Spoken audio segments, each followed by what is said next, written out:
گناہ کبیرہ میں سے جو 23واں گناہ ہے اس کا نام ہے چوری کرنا۔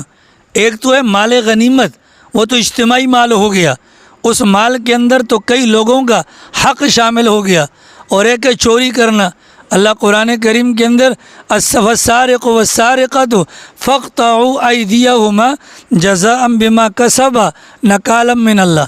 اللہ فرما چکے ہیں چوری کرنے والا مرد ہو یا چوری کرنے والی عورت ہو، ان دونوں کی چوری اگر ثابت ہو جائے ان دونوں کے ہاتھ کو پونچے سے کاٹا جائے گا۔ چوری کرنے والے مرد ہو یا عورت ہو اس کا ہاتھ کاٹا جائے گا۔ انسان کے جسم کا ایک ایک عضو وہ قابل احترام ہے۔ وَلَقَدْ كَرَّمْنَا بنی آدم، ہم نے بنی آدم کو مکرم بنایا، ٹھیک ہے۔ اس وجہ سے انسان کے جسم کے کسی بھی عضو کو بیچنا جائز نہیں ہے۔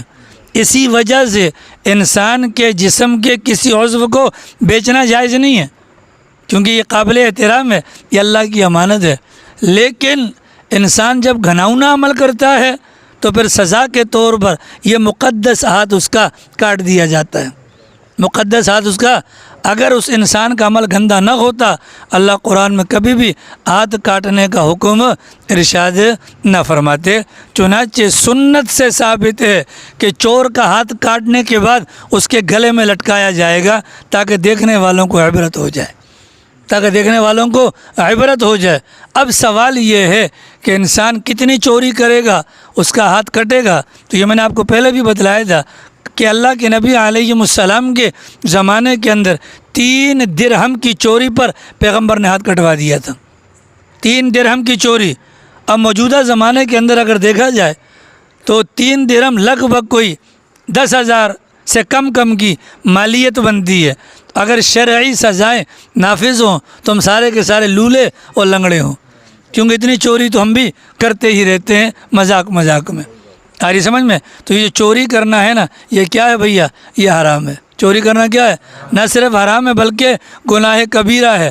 جس بندے کا ہاتھ یہاں پر کٹ گیا تو وہ بڑا خوش نصیب ہے، اگر جس کا ہاتھ یہاں پر نہیں کٹا تو یہ سزا تو بہرحال سزا ہے، یہ سزا آخرت میں اس کو بھگتنا ہوگی۔ تو دنیاوی اعتبار سے انسان سزاؤں کا سامنا کر لے، آخرت کے اعتبار سے اس کے لیے بچاؤ کی صورت ممکن ہو سکتی ہے۔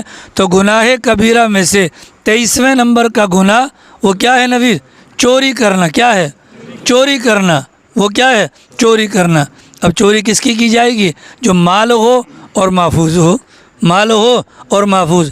خفیہ طور پر جیب میں سے نکال لینا، خفیہ طور پر بٹوے میں سے نکال دینا، خفیہ طور پر گھر کے اندر نقب لگا کر سوراخ کر کے اندر جا کے اندر سے نکال دینا، کسی کو پتہ نہ چلے، مالک کو پتہ نہ چلے اور مال اٹھا لیا جائے۔ اس مال کو کیا کہا جائے گا؟ چوری کرنا۔ سلیم پنصاری، اس مال کو کیا کہیں گے؟ چوری کرنا۔ تو گناہ کبیرہ میں سے 23ویں نمبر کا گناہ ہے چوری کرنا۔